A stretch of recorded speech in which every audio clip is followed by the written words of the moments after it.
How's it going, guys? What you're going to see today is a breakdown and review of the GOL Magnum sniper rifle from the 2nd Assault DLC in Battlefield 4. And here's a quick way. What you'll see here in the opening minute or two is a quick way to unlock it. And basically, the quickest way to do it is what I found here in Firestorm. The assignment for it is called Eagle's Nest, and you have to reach rank 10. You have to get a sniper rifle ribbon, which is, I believe, 5 to 7 kills with a sniper rifle, as you might expect. And you have to kill 5 players while on the Caspian or Firestorm towers. Now, what you'll see here is me on the tower getting some snipes. But the thing with it is, a lot of people make the misconception of going up to the very top of the tower. And at the very top of the tower, as you saw at the bottom, there was that button for me to click. It's called Purge the Lines. If you go up to the very top and someone clicks that button, you will be burnt to death as they purge the lines of the chemicals that are already on fire. And a lot of different people I've noticed not only have that problem when they go to the very top of the towers, but on top, and there you can see the unlock, but on top of that, if you're not a very good sniper and you're trying to unlock this particular gun, going up to the very top is just going to lengthen your encounters and make it a little bit more difficult for you. So as you saw there, you don't need to climb up to the very top of the tower. Just stay on that bottom rung. It shortens the encounters and you don't have to worry about being burnt to death. As long as you're on the tower, it counts. And from start to finish, I did speed it up, but it only took me about 3 minutes to unlock that rifle. And boy, it's a good one. I'll break down the stats on it now from Synthic. When you look at the stats of it, it's 100 max damage, 59 minimum damage. The damage drop-off starts at 12.5 meters and ends at 150. The fire rate on it is 63 rounds per minute. That's more than a round a minute if you were actually able to shoot as fast as you possibly could. The only detriment to it is a 6 magazine size, but since I'm used to the M98B of Battlefield 3, it's not a big issue for me. The muzzle velocity on this thing is quite high as well. 580 meters per second squared, which is very high. I think only the FYJS, the M98B, and the SRR61 beat it, which is very good.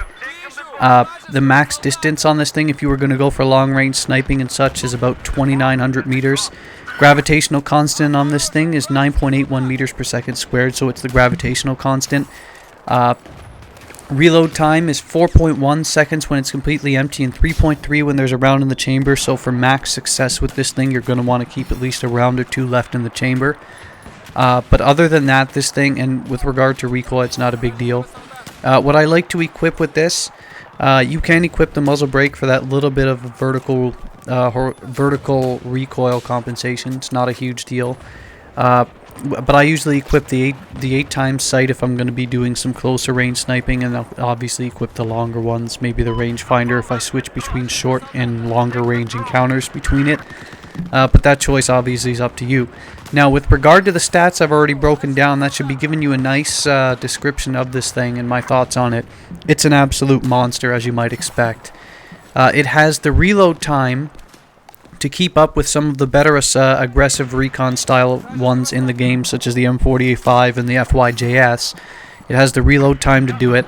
The biggest drawback, again, is that, and it has the damage too, you could take this thing and look at how long it takes to cycle the bolt. It takes little to no time at all between cycling the bolt. That's an incredibly fast fire rate.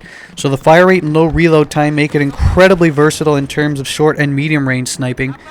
But the 100 damage that the FYJS doesn't have make it a versatile ability, and the fact that the muzzle velocity and the gravitational constant are both quite high at 580 meters per second and 9.81 of gravity make it a very good longer range sniping tool as well, like plus 500 meters.